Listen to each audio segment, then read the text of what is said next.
நண்பர்கள் அனைவருக்கும் வணக்கம். வாங்க கனவு தேசத்தில் பயணிக்கலாம். கனவு தேசத்தில் உங்களுடன் பயணிக்கும் நான் ராஜ்குமார்.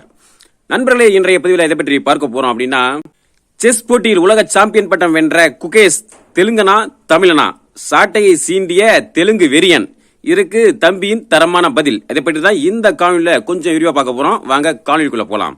நண்பர்களை, காணொலிக்குள்ள போறதுக்கு முன்ன எனது விவசாய பணி எந்த அளவுக்கு போய்கிட்டு இருக்கு அப்படின்னா, இப்ப நம்ம தெக்கிக்காட்டுல ஒரு வாரத்துக்கு முன்னாலதான் கொட்டை புண்ணாக்கு வந்து ஒரு 35 மூட்டை போட்டுருந்தோம். 2 ஏக்கருக்கு 35 மூட்டை எல்லாம் ஆளை வச்சு போட்டு விட்டோம். அடுத்து உடனே மறுநாள் வடைக்காட்டி அங்க ஒரு 15 மூட்டை, மொத்தத்தில் ஒரு 50 மூட்டையும் 3 ஏக்கருக்கு போட்டாச்சு. போட்டு உடனே வந்து மழை பெய்யணும், அது தண்ணி விடலாம், ஆனா மழை சொல்லியிருந்தாங்க. அதனால சரி மழை எதிர்பார்த்து காத்துக்கிட்டு இருந்தேன். பார்த்தா ஒரு 4 நாள் 5 நாள் போனுச்சு, மழையே பெய்யல. இந்த இப்ப வங்கக்கடல்ல வந்து சுத்திட்டு இருக்கு பாத்தீங்களா, ஒரு தாழ்வு நிலை போக்கு காட்டிக்கிட்டு, அது யூட்டர்னுங்கிறாங்க, ஓட்டர்னுங்கிறாங்க. அது தமிழக கரைக்கு வராம அப்படியே அங்க இங்கேயும் ஆந்திரா ஒரிசா பக்கம் அப்படியே உள்ள சுத்திக்கிட்டு இருக்கு. அது இப்ப இந்த பக்கம் வந்திருந்ததுன்னா அந்த மழை வந்திருக்கும், அந்த போட்ட புண்ணாக்கு ஊறி இருந்திருக்கும். இப்ப உள்ள போயிட்டு இருந்தது, உள்ள இருக்கிறதுனால இப்ப மழை வரல. அதனால போட்ட புண்ணாக்கு போட்ட வாக்குல அப்படியே மேல வயர்லயே கிடக்குது. ஏன்னா அது ஊர்னாதான் அந்த சத்து அப்படிங்கிறது பயிருக்கு, வெங்காய பயிருக்கு கிடைக்கும். சரி, இது மேல பார்க்க கூடாது சொல்லிட்டு உடனே தண்ணி எடுத்து அன்னைக்கு பகல்ல காலையில 9 மணில இருந்து சாயங்காலம் 5:30 மணி வரைக்கும் ஒரு ஏக்கரை கட்டிட்டேன். சரி, மீதி இருக்கிற வயலையும் நம்ம தண்ணி பாய்ச்சிருவோம். 10 மணிக்கு மேல 11 மணிக்கு வந்து மும்முனை மின்சாரம் வந்து மாட்டி விடுவாங்க, நம்ம கண் முழிச்சாவது நம்ம விடிய நம்ம கட்டிடுவோம் அப்படிங்கிற மாதிரி நினைச்சிக்கிட்டு அதில் தயாரா இருந்தேன். பார்த்தீங்கன்னா மணி 11:30 மணிக்கு தான் வந்து மும்முனை மின்சாரம் வந்தது. அது அந்த நேரத்தில் மழையை வந்து பெய்ய தொடங்கிச்சு. ஒரு மழையை வந்து 12 மணிக்கெல்லாம் வந்து வலுவான மழை, நல்ல மழையை பெஞ்சுது. அதனால பார்த்தீங்கன்னா தண்ணி கட்டுற வேலை இல்லை, அந்த மழை பெஞ்சனால அந்த புண்ணாக்கெல்லாம் ஊறிச்சு. அதனால அந்த வேலை வந்து மிச்சம் வச்சிங்களேன், ஒரு வழியாக அந்த வேலை முடிஞ்சுது. சரி நண்பர்களே, வாங்க இப்போ நேராக காணொலிக்குள்ள போகலாம். இப்ப சமீபத்தில் சிங்கப்பூரில் நடந்த உலக செஸ் சாம்பியன் போட்டி, அதாவது உலக அளவிலான அந்த போட்டியில நம்ம தமிழ்நாட்டை சேர்ந்த குகேஷ் அவர்கள் வந்து உலக சாம்பியன் பட்டம் வந்து வென்றாரு. அதுல வந்து நம்ம இந்தியர் அனைவருமே வந்து கொண்டாடினாங்க, மகிழ்ச்சியை வந்து வெளிப்படுத்தினாங்க, எல்லாரும் வாழ்த்துக்கள் தெரிவிச்சாங்க. அதாவது விளையாட்டு வீரர்கள் இருந்து அரசியல் தலைவர்கள் இருந்து முக்கியமா எல்லாருமே வந்து வாழ்த்துக்கள் தெரிவிச்சாங்க. அதுல நம்ம சாட்டை துரைமுருகன் அவர்கள் வந்து ஒரு ட்வீட், அது வாழ்த்து தெரிவித்து ஒரு ட்வீட் வந்து பதிவு பண்ணியிருந்தாரு. அந்த ட்வீட்டை முதல்ல படிக்கிறேன். தனது இளம் வயதில் மிகப்பெரிய சாதனையை புரிந்துள்ள தெலுங்கு இன சகோதரன் குகேஷ் அவர்களுக்கு வாழ்த்துக்கள். தான் ஆடாவிட்டாலும் தன் தசையாடும் என்பது போல குகேஷ் அவர்களுக்கு 5 கோடியை ஊக்கத்தொகையாக வழங்கிய தமிழக முதல்வர் ஸ்டாலின் அவர்களின் இனப்பற்று பாராட்டுக்குரியது. இப்படிதாங்க அந்த சாட்டை துரைமுருகன் வந்து தனது எக்ஸ் வலைதள பக்கத்துல ட்வீட் வந்து பதிவு பண்ணியிருக்காரு. இப்படி சாட்டை துரைமுருகன் பதிவிட்ட இந்த பதிவை பார்த்துட்டு ஒரு தெலுங்கு இன பற்றாளர்னு சொல்லலாம், இல்ல தெலுங்கு இன வெறியன்னு சொல்லலாம், ஒரு தெலுங்கு ஒரு அமைப்பு, அவர்களுக்கு தெலுங்குகளுக்கான ஒரு அமைப்பு வந்து வச்சிருக்காரு. அவர் வந்து ஒரு யூடியூப் வலைத்தளம் பக்கத்தையும் வச்சிருக்காரு. அதுல வந்து ஒரு காணொலி போட்டிருக்காரு. சாட்டை துரைமுருகன் வந்து எப்படி இந்த மாதிரி பதிவு பண்ணலாம், அதாவது தமிழ்நாட்டை சேர்ந்த குகேஷ் அவர்களை வந்து ஒரு தெலுங்கன் என எப்படி வந்து இவர் வந்து குறிப்பிடலாம் அப்படிங்கிற மாதிரி ஒரு கேள்வி கேட்டிருக்காரு. சாட்டை வந்து சீண்டும் விதமா ஒரு பதிவு போட்டிருக்காரு. இப்ப இதுல என்ன அவர் சொல்ல வராரு அப்படின்னா, நீங்க வந்து எப்படி வந்து குகேஷ் அவர்களை வந்து தெலுங்குன்னு சொன்னீங்க, எந்த லேப்ல டெஸ்ட் எடுத்தீங்க, அவர் வந்து தமிழ்நாட்டில் பிறந்தாரு, தமிழ்நாட்டில் வளர்ந்தாரு, தமிழ்நாட்டு பள்ளிக்கூடத்தில் தான் படிச்சாரு, தமிழ் வழியில தான் படிச்சாரு, தமிழ்நாட்டு உதவிகளை பெற்று தான் இங்க வந்து வளர்ந்தாரு, தமிழ்நாடு அரசு கொடுத்த அந்த உதவியின் மூலமா தான் அந்த போட்டியில வந்து பங்கு பெற்றாரு, அவர் வந்து தமிழ்நாட்டுக்கு தானே பெருமை சேர்த்திருக்காரு. அப்படி இருக்கும்போது எப்படி வந்து தெலுங்குன்னு சொல்லிட்டு அவர் வந்து இனத்தை வந்து பிரிக்கிறீங்க, எப்படி தெலுங்குன்னு வந்து அடையாளப்படுத்துறீங்க அப்படிங்கிற மாதிரி பல கேள்விகள், பல அடுக்கடுக்கான பல கேள்விகளை வந்து கேட்கிறாரு. அது மட்டும் இல்லாம நமது கட்சி உறவுகளும் இதை பார்த்துட்டு அதற்கு வந்து ஒரு பதில் கொடுக்கக்கூடிய விதமா சில பதிவுகளும் போட்டிருக்காங்க. அதாவது ஆந்திர முதலமைச்சர் சந்திரபாபு நாயுடு இருக்காரு பாத்தீங்களா, அவர் நமக்கு எல்லாத்துக்கும் தெரிஞ்சவர் தானே, அவரே வந்து குகேஷ் அவர்களுக்கு ஒரு வாழ்த்து தெரிவித்து ஒரு ட்வீட், ஒரு பதிவு போட்டிருக்காரு. அதையும் படிக்கிறேன், பாருங்க.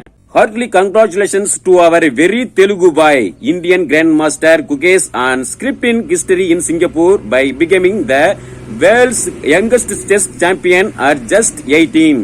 The entire nation celebrates your achievement. Wishing you many more triumphs and accolades in the decades to become. அப்படிங்கிற மாதிரி ஒரு ட்விட்டர் பதிவை எக்ஸ் வலைதள பக்கத்துல சந்திரபாபு நாயுடு அவர்கள் வந்து பதிவு பண்ணிருக்காங்க. இதையும் வந்து எடுத்து இந்த மாதிரி உங்க ஆந்திர முதல்வர் சந்திரபாபு நாயுடு இந்த மாதிரி பதிவு போட்டிருக்காரு அப்படிங்கிற மாதிரி ஒரு வார்த்தை வச்சா, அதுக்கு இந்த நபர் என்ன தெரியுமா சொல்றாரு, அவர் வந்து ஒரு அரசியல்வாதி, அரசியலுக்காக அவர் என்ன வேணுமாலும் பதிவு போடுவாரு, அதெல்லாம் வந்து எடுத்துக்கிட்டு நீங்க வந்து பேசலாமா அப்படிங்கிற மாதிரி ஒரு எதிர்வாதத்தை வைக்கிறாரு. இப்ப நம்ம இந்த இடத்துல கேட்கக்கூடிய ஒரு கேள்வி என்ன அப்படின்னா, ஒரு ஆந்திராவின் முதலமைச்சர், ஒரு முதல்வர் சந்திரபாபு நாயுடு அவர்கள் எப்படி வந்து ஒரு தெலுங்கு பாய், எப்படி அவர் வெறி தெலுங்கு பாய் அப்படிங்கிற மாதிரி வார்த்தை எதுக்கு பயன்படுத்துறாரு? அப்ப அவர் சொல்றது பொய்யா? அந்த மாதிரி பதிவிட்ட ஆந்திர முதலமைச்சர் சந்திரபாபு நாயுடு நோக்கி நீங்க ஏன் கேள்வி கேட்கல, ஏன் அவர் மேல வந்து வழக்கு தொடரல? உண்மையிலே குகேஷ் அவர்கள் வந்து ஒரு தமிழனாக இருந்திருந்தா நீங்க ஏன் அவர் மேல வந்து எந்த ஒரு கண்டனமும் தெரிவிக்கல, ஏன் ஒரு வழக்கு போட வேண்டியதானே? ஏன் ஆந்திர முதலமைச்சர் அப்படிங்கிறதுனாலயா? அப்ப அவரை நோக்கி கேள்வி எழுப்பாத நீங்க. ஒரு சாட்டை துரைமுருகன் வந்து ஒரு பதிவிட்டாரு அப்படிங்கிறதுக்கோசரம் இந்த அளவுக்கு கேள்வி கேட்கறதுக்கான ஒரு உரிமை, இந்த தார்மீக உரிமை உங்களுக்கு என்ன இருக்கு? அதாவது சந்திரபாபு அந்த மாதிரி பதிவிட்டார் அப்படின்னா அவர் வந்து உங்களுடைய இனத்தவர், உங்கள் இனத்தை சார்ந்தவர் அப்படின்னால அவர் வந்து அவரை எடுத்து கேள்வி கேட்க மாட்டீங்க. இதே வந்து சாட்டை துரைமுருகன் வந்து ஒரு தமிழன் இந்த மாதிரி பதிவிட்டதுனால நீங்க வந்து எடுத்து கேள்வி கேட்கறீங்க, அப்படித்தானே? அப்ப இங்க கேள்வி கேட்கறது தமிழன் அப்படிங்கறத உங்களுக்கு பிரச்சனை. அப்ப தெலுங்கு அந்த மாதிரி பதிவிட்டா நீங்க வந்து அதை எடுத்து கேள்வி கேட்க மாட்டீங்க. இது என்ன சார் நியாயம் உங்களுக்கு? ஐயா, இந்த சாதனையாளர் குகேஷ் அவர்கள் வந்து தெலுங்கு இனத்தை சார்ந்தவர் அப்படிங்கிறது நல்லாவே வெட்ட வெளிச்சமா, அதாவது கை புண்ணுக்கு கண்ணாடி தேவையில்லை அப்படிங்கிற மாதிரி அந்த அளவுக்கு வெட்ட வெளிச்சமே தெரியுது. அந்த அளவுக்கு இருக்கும்போது இது ஏன் நீங்க மூடி மறைக்கிறீங்க? திரும்ப அவர் வந்து ஒரு தமிழன் சொல்லிட்டு எதுக்கு ஒரு முகமூடியை வந்து மாற்றீங்க? ஏன் அதை வந்து உங்களுக்கு பெருமையா நீங்க வந்து கொண்டாடலாமே. ஏன்னா எப்படி சந்திரபாபு நாயுடு வந்து தான் வந்து தனது இனத்தை சார்ந்தவன் அப்படிங்கிற மாதிரி எப்படி கொண்டாடுறாரோ அந்த மாதிரி நீங்களும் கொண்டாடிட்டு போலாமே. உங்க இனத்தை சார்ந்தவர் தானே, உங்கள் தெலுங்கு இனத்தை சார்ந்தவர் தானே. அப்படிங்கும்போது எனக்கு தெலுங்கு இனத்தை சார்ந்த எங்க இளைஞர் வந்து இந்த மாதிரி சாதனை படைச்சிருக்காரு அப்படிங்கிற நீங்க கொண்டாடுறதை விட்டுட்டு ஏன் இப்படி வந்து இவரை போய் தெலுங்குன்னு அடையாளப்படுத்துறீங்க அப்படிங்கிற மாதிரி ஏன் எங்க சாட்டித்துறை மீது கோவப்படுறீங்க? இது வந்து என்ன காரணம்? எதுக்காக இந்த மாதிரி பண்றீங்க? அப்ப இங்க தமிழ்நாட்டுல வந்து பிறந்தாரு, இங்க தமிழ்நாட்டுல வளர்ந்தாரு, இங்க வந்து படிச்சாரு, இங்க வந்து போனாரு அப்படிங்கிறதுக்கோசரம் அவர் வந்து தமிழன் ஆயிட முடியுமா? அதாவது ஒன்னே ஒண்ணுதான், எங்கு பிறப்பினும் தமிழனே, இங்கு பிறப்பினும் அயலானே. அந்த வகையில குகேஷ் அவர்களுடைய தாய்மொழி என்ன, அவருடைய பெற்றோர்கள் யார், அவருடைய மூதாதையர்கள் யார், அதை வச்சுதானே அவர் வந்து எந்த இனத்தை சார்ந்தவர் அப்படிங்கறத வரையறுக்க முடியும். அந்த வகையில அவர் வந்து தெலுங்கு இனத்தை சார்ந்தவர் தானே. இந்த சொன்னா ஏன் உங்களுக்கு கோபம் பொத்துக்கிட்டு வருது மூக்கு மேல? சாட்டை துறைமுறை ஏன் இப்படி பிராண்டி வீரீங்க? அப்ப இங்க தமிழ்நாட்டில் வாழக்கூடிய தெலுங்கர்களை வந்து தெலுங்குன்னு சொன்னா உங்களுக்கு ஏன் வலிக்குது? நீங்க பத்தி நடிகர் ராதாரவி இருக்காரு, அவர் வந்து தெலுங்கு இனத்தை சார்ந்தவர் தான், நல்ல நடிகர் தான், நல்ல தமிழ்நாடு முழுக்க இன்னைக்கு மற்ற மாநில எல்லா அளவிலும் தெரிந்த ஒரு நடிகர் தான். அவர் வந்து வெளிப்படையா தெரிவிக்கிறாரு, நான் வந்து தெலுங்கன் தான், நான் தெலுங்குன்னு சொல்றதுதான் எனக்கு பெருமை, நான் வந்து திராவிடனும் இல்ல தமிழனும் இல்ல, நான் வந்து தெலுங்குன்னு சொல்றதான் எனக்கு வந்து நான் பெருமையா பாக்குறேன் அப்படின்னு சொல்லியிருக்காரு. அது மட்டும் இல்லாம சீமான் வந்து தமிழ்நாட்டை தமிழன் தான் ஆளணும் அப்படின்னு சொல்ற கருத்தை வந்து ஆரம்பத்துல அவர் எதிர்த்தாரு. ஆனா அதன் பிறகு அண்ணன் சீமான் அவருடைய கருத்தை உள்வாங்கி கொண்டு, ஆமா சீமான் சொல்றது சரிதானே, தமிழ்நாட்டை ஒரு தமிழ் ஆளணும் அப்படின்னு சீமான் சொல்றது சரிதான் அப்படிங்கிற மாதிரி அவரே ஏத்துக்கிட்டாரு. அப்படியே அவரு ஏத்துக்கிட்ட போது நீங்களும் ஏன் இப்படி கத்தி கதறிட்டு இருக்கீங்க? அப்ப நீங்க மட்டும் ஏன் இந்த உண்மையை ஏற்கிறதுக்கு மறுக்கிறீங்க? நீங்க தெலுங்குகளுக்கு தானே அமைப்பு வச்சிருக்கீங்க, தெலுங்குகளுக்கு தானே நீங்க வந்து போராடிட்டு இருக்கீங்க, வாழ்ந்துட்டு இருக்கீங்க.